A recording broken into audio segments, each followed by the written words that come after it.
presencia, de tu amor, de tu paz, del bienestar total que tú nos das, Señor. Gracias en el nombre precioso de Cristo Jesús. Te damos a ti toda gloria y alabanza. Antes de que el mundo pidiera ayuda, Dios ya venía en camino. Y el cielo encontró una respuesta valiente.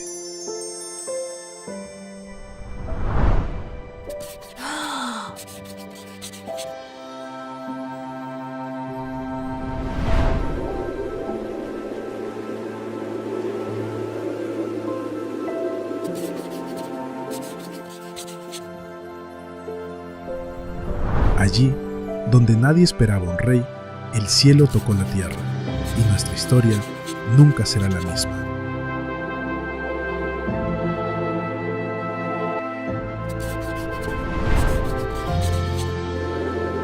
Los sabios aún los seguimos.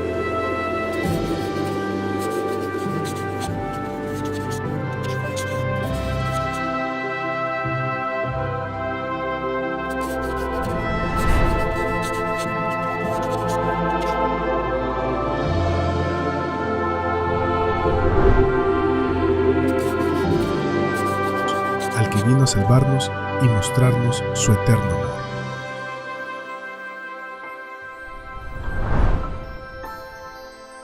Jesús, Dios con nosotros por siempre.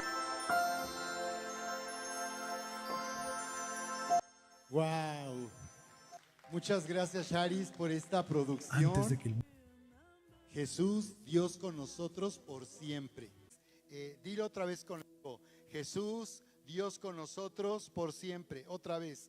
Jesús, Dios con nosotros por siempre. No te oigo. Jesús, Dios con nosotros por siempre. Sí, porque lo que deseamos es que en verdad tú identifiques el verdadero significado de esta celebración, porque yo creo que esta celebración a que se acostumbra en familia se ha vuelto una tradición que en realidad solamente consiste muchas veces en ver a la familia, estar ahí para un tiempo, para cenar, y el deseo de Dios es que su bienestar, el deseo de Dios es que su paz, su presencia sea una realidad. Él quiere que su presencia y su poder sea una realidad en nuestras vidas, en tu vida, en mi vida. ¿De acuerdo? Y me gustaría compartir contigo lo que nos dice la Escritura ahí en Lucas capítulo 1.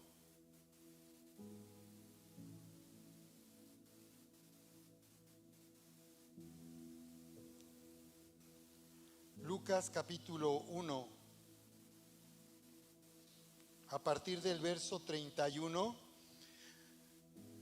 en el Evangelio de Mateo en particular, constantemente cuando ocurre un acontecimiento relacionado con la vida, el sacrificio, la muerte y la resurrección de Jesús, el Evangelio de Mateo tiene como propósito revelar y dar a conocer a un rey, a un ungido que Dios había prometido que haría venir al mundo para traer salvación. Así que constantemente en el Evangelio de Mateo dice: esto ocurrió para que se cumpliera lo dicho por el profeta.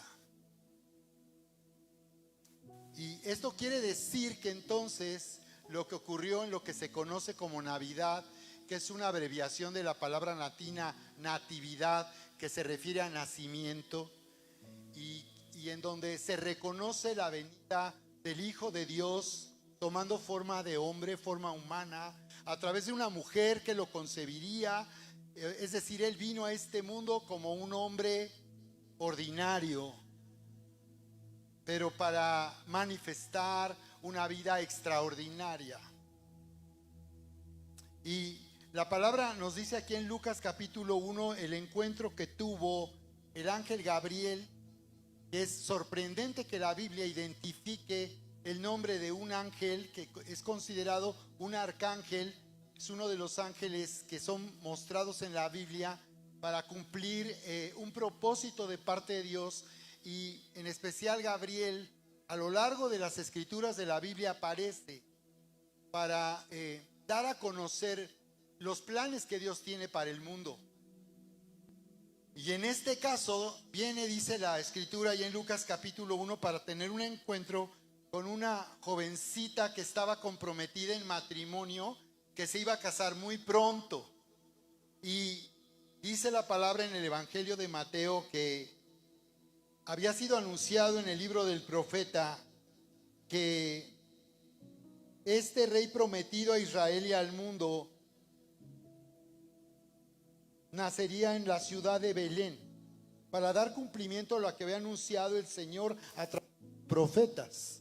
Entonces esto nos habla de un plan. Dios tenía un plan, y lo que la Biblia hace es revelar los planes y propósitos de Dios para traer salvación, porque a través de lo que está escrito en la Biblia nosotros podemos identificar que Dios nos da una respuesta a las grandes preguntas que se hace la humanidad, y es por qué, si Dios es el creador de todas las cosas, nosotros vivimos en un mundo de aflicción, de dolor.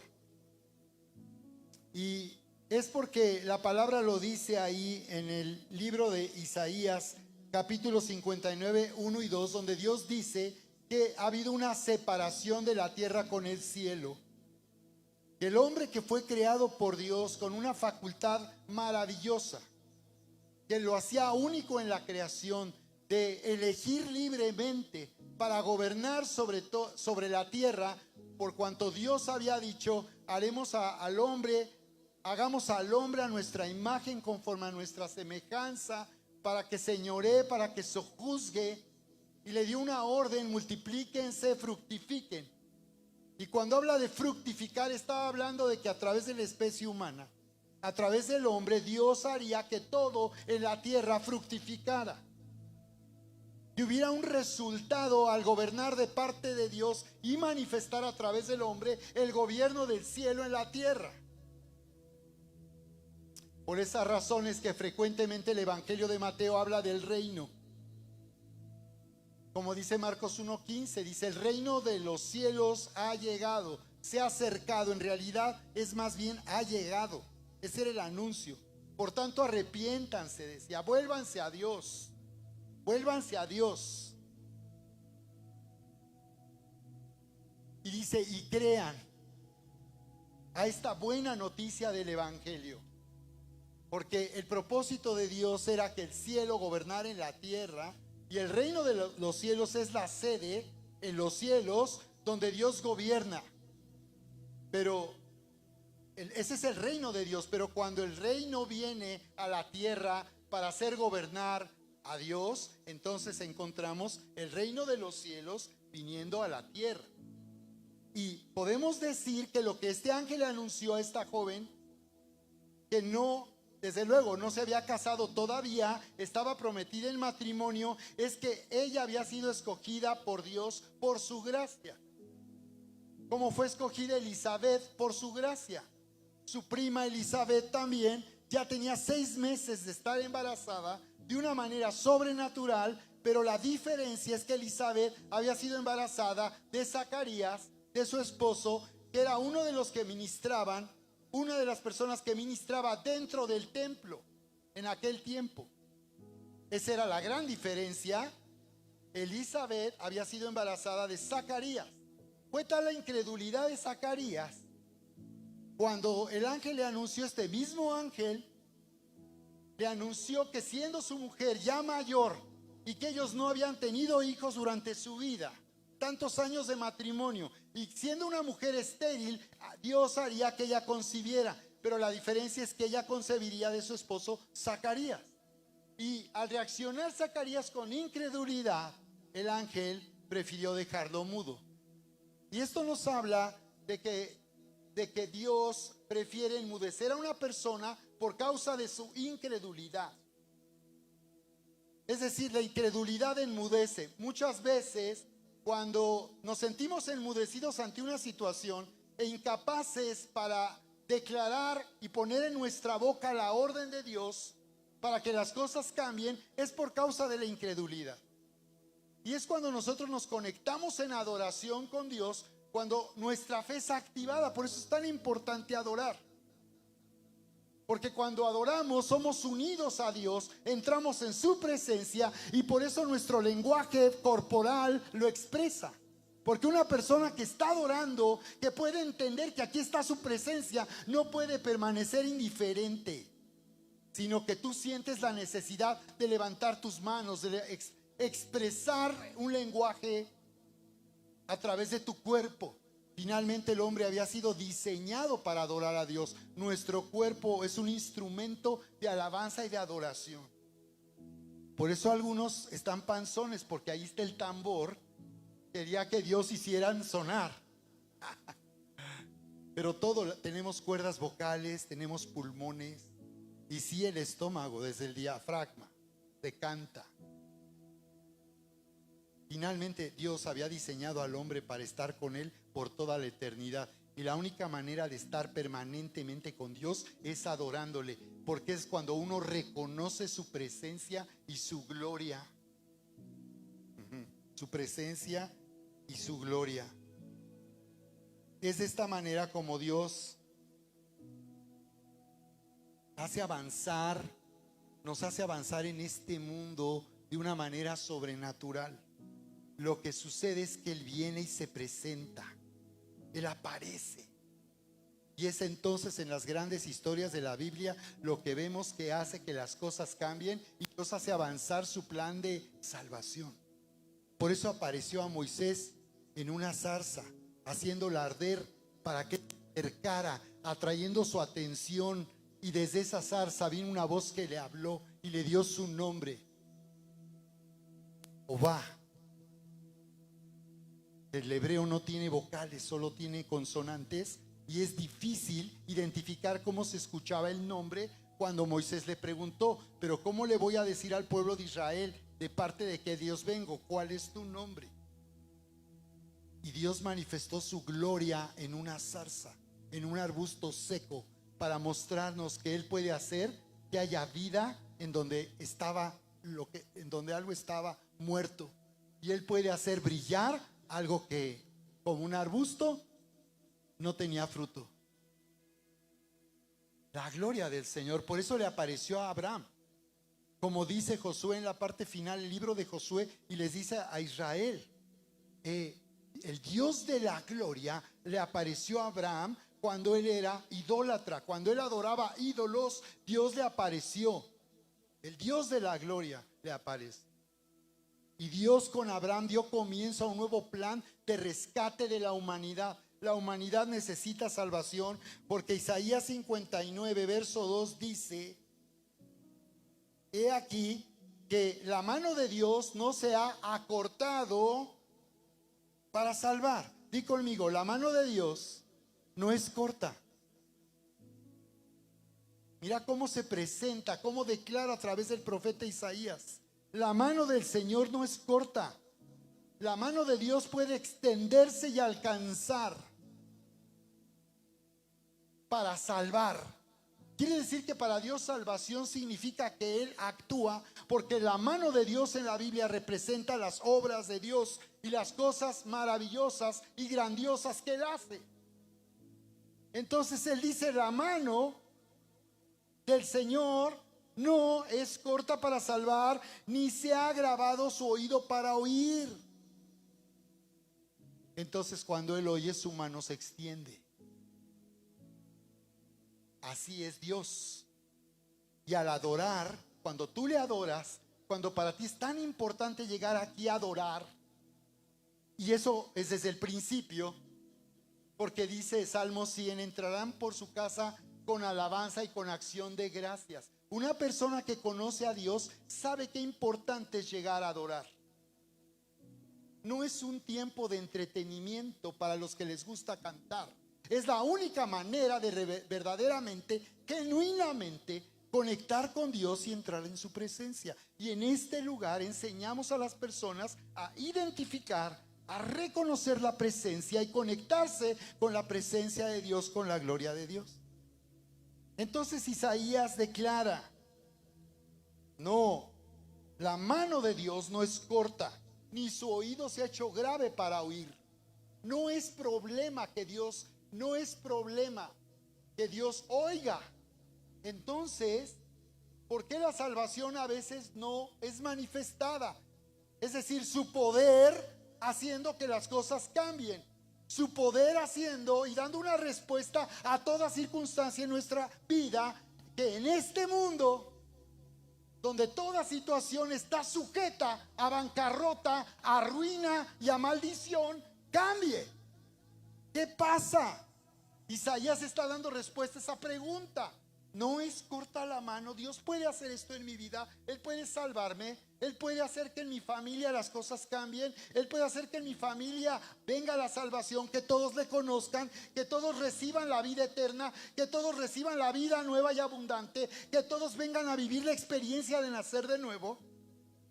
Dios puede oír lo que yo estoy clamando por mi familia. Dios puede bendecir a mi familia. ¿Cuál es el problema? Y el problema dice, ¿cuál es? Ese no es el problema, no es la mano de Dios que sea corta o que su oído no oiga. Pero vosotros, dice, pero vuestras iniquidades han hecho división. Y conmigo, nuestras iniquidades hacen división. Si Dios es Dios y Dios es bueno.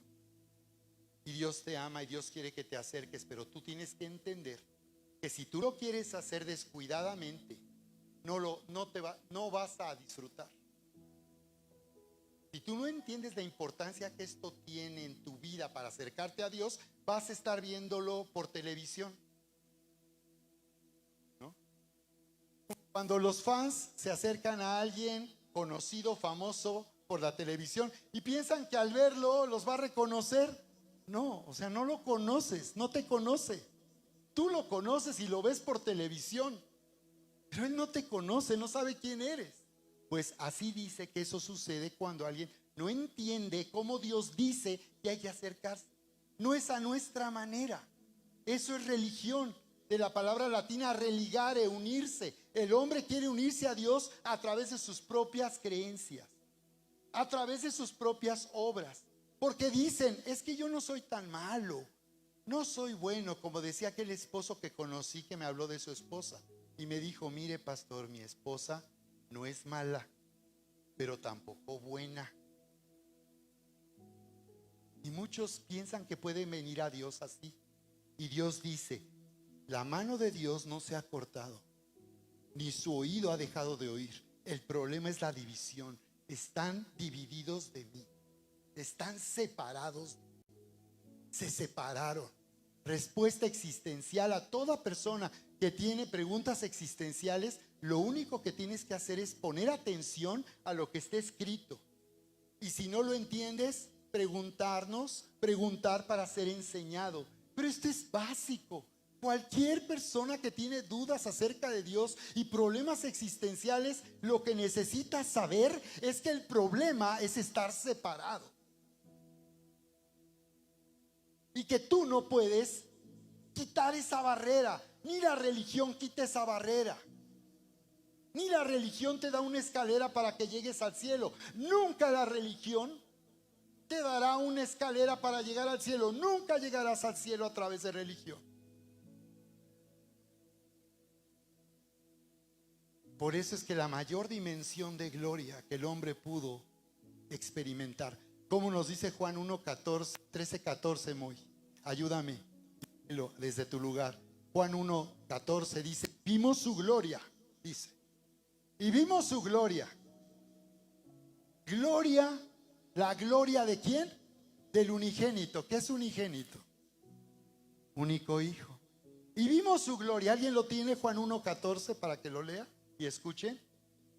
¿Y vimos qué? Juan escribe el evangelio que lleva su nombre y da testimonio diciendo, yo lo vi. Y no solo yo, todos los que estuvimos ahí lo vimos. ¿Vimos qué? Wow. ¿Vimos qué?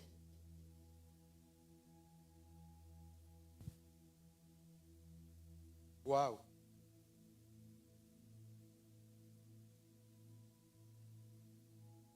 Wow. Otra vez, mi amor. Y aquel verbo, dilo conmigo, y aquel verbo, ¿sigue? Se hizo carne. Se hizo carne, di conmigo, ya que el verbo se hizo carne. ¿Qué más? Y habitó entre nosotros. En el griego hay una palabra extraña, tabernaculizó. Se refiere al tabernáculo que Dios ordenó a Israel que construyera en el desierto cuando iban camino a la tierra que les había prometido. Ellos construyeron una tienda y allí en el desierto, en la tienda, había una tienda específicamente para que Dios habitara en medio del pueblo de Israel. Y para poder acercarse y dejar de estar divididos y dejar de estar separados, unidos a Dios, tenían que ocurrir dos cosas, dos por un lado. Del lado derecho tenían que ser enseñados, del lado izquierdo tenían que ser enseñados por la ley. Y por el lado derecho tenían que traer sacrificios. Dos cosas fundamentales para poder acercarse a Dios y que a través de Jesús fueron reveladas. Tabernaculizó, dice. Habitó, tabernaculizó, hablando de que esa gloria que venía a la tienda de la presencia de Dios era la misma gloria que venía o que vino cuando Jesús nació como un hombre en forma humana. Esas dos cosas que habían en el desierto eran, por un lado, la ley, los famosos 10 mandamientos, que no son solo 10, pero que a través de esa ley una persona podía darse cuenta que estaba reprobada. Di conmigo, la ley reprueba. Di conmigo, los 10 mandamientos nos reprueban, porque nadie puede cumplir con los 10 mandamientos. Y si en alguno falla, es culpable de fallar a toda la ley. ¿Cómo Dios podía estar unido a un pueblo dividido de él por sus iniquidades? Si además había una ley escrita en piedra que les decía, esa ley, que eran culpables, que no había nadie que por su propia justicia pudiera venir ante Dios y decirle, yo no soy malo, pero tampoco bueno. ¿Cómo podría alguien acercarse entonces? Porque había sacrificios. Y si tú ves en el comienzo, cuando Adán y Eva, ya fuera del huerto, tienen hijos, tuvieron a un hijo llamado Abel y otro llamado Caín. Fue el que mató a Caín. El hermano menor mató a Abel. Le dijo, Abel, ven, Abel. Le tendió una trampa. ¿Por qué se enojó de esa forma Caín? Porque él se acercó como la gente religiosa acostumbra a hacerlo. Abel se acercó siguiendo las indicaciones de sus padres. Sus padres les enseñaron que la única manera de acercarse a este Dios vivo y verdadero, a un Dios santo, perfecto, que no puede tolerar ninguna clase de maldad, la única manera era por medio de un sacrificio. Y si tú ves Génesis capítulo 3, verso 27, verso 23, dice que cuando Adán y Eva se sintieron indignos ante la presencia del Señor, fueron vestidos con pieles. Ellos primero buscaron vestirse con hojas de higuera. Y esas hojas de higuera representan las obras de que dice el profeta que son como trapos sucios. Ponerse ropa sucia, manchada, pestilente, así sería venir ante la presencia basado en tus obras. Entonces dice que Dios les puso pieles. Sus hojas de higuera se marchitaron. Como las obras del hombre no pueden permanecer y hacerle digno del amor de Dios y hacerle justo. Entonces Dios los cubrió con pieles. Y eso habla de un sacrificio. ¿De acuerdo? Por eso en el desierto el tabernáculo tenía dos fundamentos. Por un lado la ley, que le hacía saber al pueblo de Israel que había iniquidades que los separaban de Dios, pero por otro lado sacrificios ofrecidos permanentemente. Había una ley del sacrificio todo el día. Todo el día el altar del sacrificio tenía que estar ardiendo y todo el día había sacrificio. Pero las personas tenían que venir, ellas, trayendo su ofrenda para el sacrificio. Y había para todos los presupuestos. O sea que el dinero no sería un problema. Porque si solamente Dios recibía un buey en sacrificio, estamos hablando que cada vez que alguien venía, ¿cuánto creen que cueste ahorita un toro?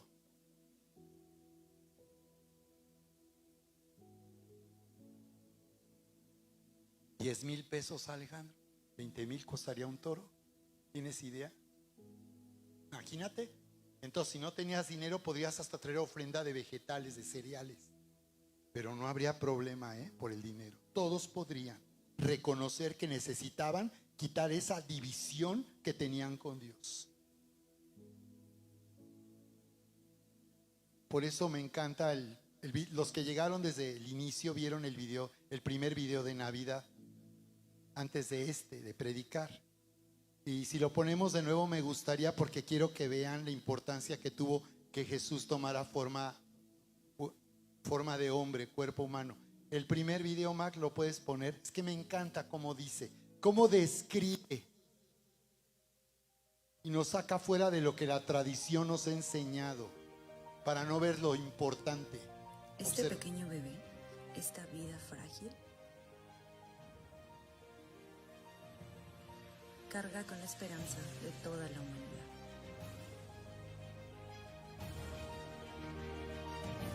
Esta pequeña voz llorando en un pesebre. Esta pequeña voz llorando en un pesebre. La dio ese bebé. Un día calmará el mar enfurecido. Un día calmará el mar enfurecido. Llamará a los muertos. Llamará a los muertos y ellos vivirán. Esta voz declarará. Hecho está en la cruz. Rompiendo para siempre. Las cadenas del pecado. Estas pequeñas manos. Un día le devolverán la vista a los ciegos. Y partirán pan para alimentar a multitudes. Estas manos traerán salvación al mundo. Al sentir el dolor de unos clavos. Estos pequeños pies, ahora envueltos en tela, un día caminarán miles de kilómetros con y por sus amigos. Se pararán firmes en medio del mar. Estos pies un día caminarán victoriosos. Dejando atrás una tumba vacía. Este pequeño bebé, este regalo perfecto, es Jesús, nuestro Salvador, la promesa de la eternidad.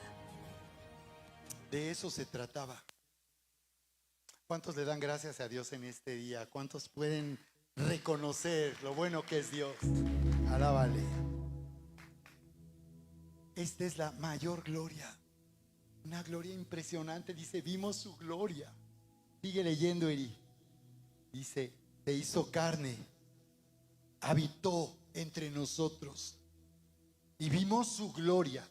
Y conmigo, y vimos su gloria. Así está escrito.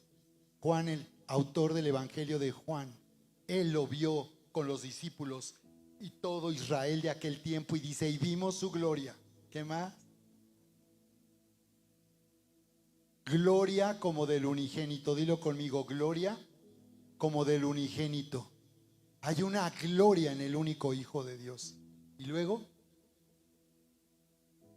lleno de gracia y de verdad. ¡Wow! De eso se trataba, que Jesús naciera. Que ya no esté en un pesebre, ya no es un bebé. Pero desde que Él nació estaba destinado a la salvación. Por eso aquí hablamos de su gloria. Y cuando hablamos de esta gloria, en el griego doxa, se refiere a la naturaleza completa de Dios mismo. Hablar de la gloria es hablar de la naturaleza completa de Dios mismo. Es hablar de la realidad de un Dios vivo. Eso es la gloria. Es hablar del peso que tiene la presencia y el carácter de Dios. Así que la manifestación de esa gloria es la gloria misma, que es la evidencia visible. Di conmigo, evidencia visible. Vimos su gloria porque ellos vieron a Jesús en carne. Y era como el tabernáculo del desierto donde venía la gloria. Y les decía, como había sacrificios de por medio, Dios podía manifestarse en medio del campamento. Porque estaba la ley que le daba a conocer a Israel que era indigno y reprobado. Pero estaban los sacrificios que representaban a Jesús como el Cordero de Dios que quita el pecado del mundo. ¿Les suena eso? Así dijo Juan cuando Jesús se presentó a los 30 años a Israel para traerle salvación y dijo: he aquí el Cordero de Dios. Ya está aquí, Él es el Cordero. Todos esos sacrificios fueron hechos para apuntar, eran una sombra que en realidad quería mostrar la verdadera realidad de este hombre que vino del cielo tomando forma humana, no concebido por su padre adoptivo, sino por el Padre Celestial, de una mujer que estaba prometida para casarse y que al escuchar el mensaje de ese ángel estaría poniendo en riesgo no solo su matrimonio ni su futuro, sino su propia vida.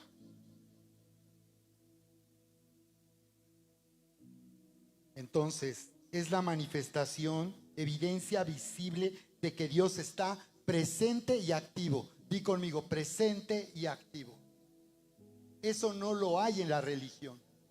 Ahí no hay un Dios ni presente ni activo. Y es lo que tú te acostumbraste.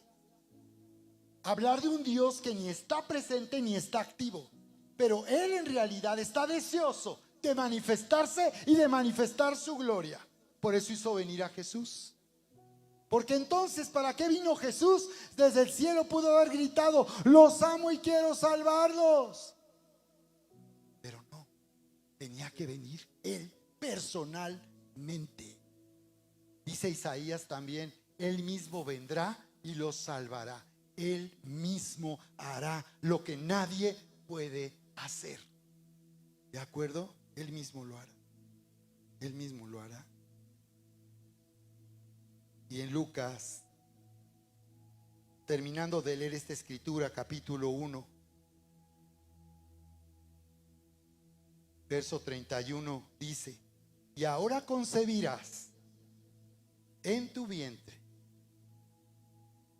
y darás a luz un hijo y llamarás su nombre Jesús. En hebreo, Yeshu o Yoshu, no Yeshua. En hebreo es Yeshu o Yoshu. Jesús, este será grande. Di conmigo, grande. O sea, no es un bebé, ya no es un pesebre. Cuando los magos vinieron, como nos dice Mateo 2, ya no estaba en el pesebre. Ellos no encontraron a un niño recién nacido, no. Ellos encontraron a un niño de 2 años de edad. Dice ahí que ya tenía 2 años cuando llegaron a la casa donde estaba María con José su esposo y el niño que había tenido hacía 2 años. Y esos magos de Oriente que siguieron esa estrella antigua, llegaron y al entrar a la casa se postraron adorando. Eso es gloria. Eso es gloria. Ellos parecía que estaban viendo a un bebé. Ya no era un bebé, era un niño de 2 años. Creían estar viendo a un niño de 2 años, pero en realidad no. Lo que ellos estaban viendo era el rey que Dios había prometido que vendría a reinar sobre la tierra, comenzando por Israel. Así que estamos hablando de un rey. Y esto podría ser hasta política, porque el título de hijo de Dios en el Imperio Romano era un título de rebelión en contra del emperador, porque el título del emperador era hijo de Dios. Y decir que él era hijo de Dios era decir que él era el verdadero emperador y gobernador del mundo. Concebirás, le dijo a la señorita, una señorita, será grande y será llamado Hijo del Altísimo. Y el Señor Dios le dará el trono. Di conmigo, le dará el trono.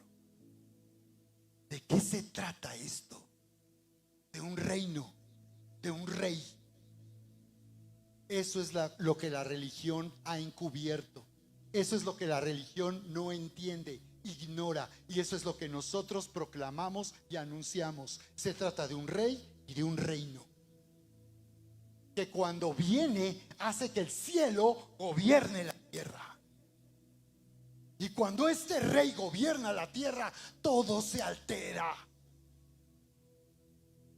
Porque la condición en que están las cosas en este mundo de bancarrota, de ruina, de maldad y de maldición, se altera la condición de las cosas para que tome la forma, la belleza, la majestad, el esplendor, el brillo de Dios mismo, porque su gloria que estaba en los cielos ha tocado la tierra. Wow.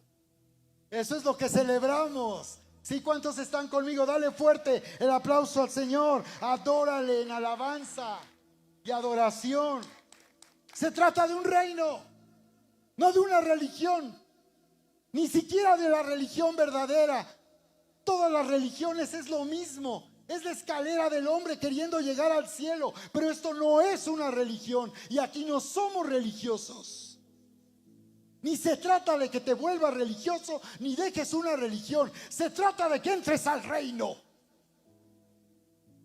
Porque en Juan 3 le dice el Señor a un maestro de la escritura en Israel: de cierto te digo que si tú no naces de nuevo, no verás el reino.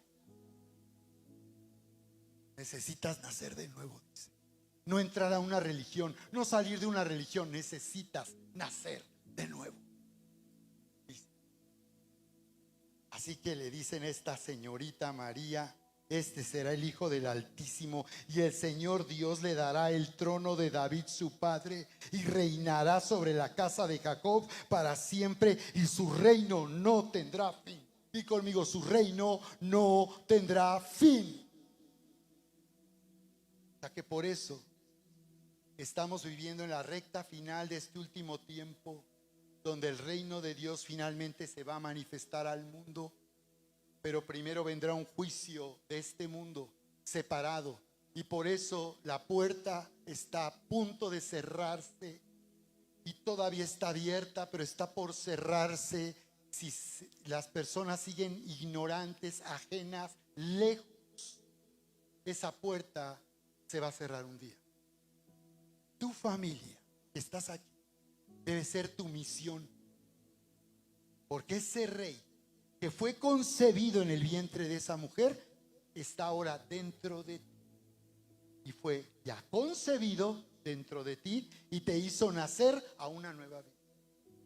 Porque tener a Jesús dentro, llamarlo a venir a nuestra vida, es decir, que la naturaleza de Dios venga a nosotros y esté en nosotros unida a nuestra naturaleza humana. Entonces la respuesta de Dios a la humanidad es una nueva humanidad. La respuesta de Dios es una nueva humanidad, con un rey a la cabeza de una nueva creación humana. Por eso él es llamado en la Biblia el postrer Adán. Donde fracasó el primer Adán, triunfó el postrer Adán. Toda la Biblia, si tú lees la Biblia, te metes, en serio, vas a encontrar este poderoso mensaje. Su reino no tendrá fin. Y en este día, en esta semana tan importante, Dios nos está llamando a brillar en nuestra casa, en nuestra familia. Dice Jesús: ¿cómo podrá haber luz si en ti hay tinieblas? Entonces dice Juan 3:16: porque tanto amó Dios al mundo que dio a su Hijo. Lo dio. Pero solo aquellos que lo quieran y que lo reciban lo tendrán. Es una decisión. Solo aquellos que quieran. Porque Dios no salva a nadie a la fuerza. Si tú ignoras y tú rechazas, Dios no te va a obligar. Es tu decisión. Porque Dios nos creó con esa facultad maravillosa de elegir libremente. Y Él hará que tú decidas qué vas a elegir. ¿Qué clase de vida vas a elegir? Y un rey viene para gobernar. Si tú abres tu corazón, has abierto tu corazón para que Él venga, tú has dado entrada al reino de Dios que estaba en los cielos y ahora viene en la tierra, y a través de ti, iglesia, Él quiere gobernar en la tierra. Y a través de ti quiere gobernar en toda esfera de influencia. Dios nos ha llamado a nosotros a gobernar y a reinar en la tierra bajo las órdenes del rey. Romanos 5, 17 al 19 dice: si por uno solo, por la transgresión de uno, reinó la muerte, hablando del primer Adán, hablando de la separación de la que nos habla Isaías, capítulo 59, verso 1 y 2, donde Dios dice: no, la mano de Dios no es corta para salvar. No es que no tenga suficiente poder. No es que su mano no tenga suficiente poder para hacer que todo cambie. No es que no oiga, no. Es que sus iniquidades han hecho división entre vosotros y vuestro Dios, y vuestros pecados han hecho ocultar de vosotros su rostro para no oír. Entonces la pregunta que debemos de hacernos si no sentimos a Dios, si no estamos viendo la mano de Dios, es ¿qué tengo que hacer para dejar de estar dividido y separado? Y es precisamente tomar una decisión de comprometer mi vida a seguir a Jesús. Imagínate que en tu trabajo tú quieras trabajar en un lugar para ir cada 15 días, una vez a la semana y llegar tarde. ¿Tú crees que ahí podrías permanecer? ¿Tú crees que la gente te daría por una persona comprometida? Si tú tienes un negocio y un día tus clientes llegan y ven cerrado, ¿tú serías una persona con credibilidad para creer que tú tienes un negocio que da servicio a tus clientes?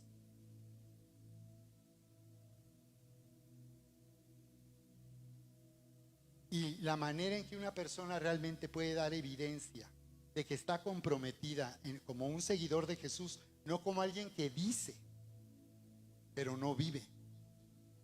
La manera de estar comprometido es, en primer lugar, es vivir en un discipulado de la vida cristiana. Porque un seguidor sigue.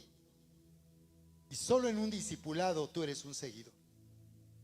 Y dos, paternidad espiritual, que es lo que en las iglesias ya no ven la gente. La gente no entiende que no va a un lugar a congregarse. Lo que se debe de preguntar es: ¿ellos son mis pastores? Estos son los pastores, Señor, a los que quieres que yo esté bajo su cuidado. Ellos me mentoren y me pastoren. Paternidad espiritual es lo que se necesita para crecer.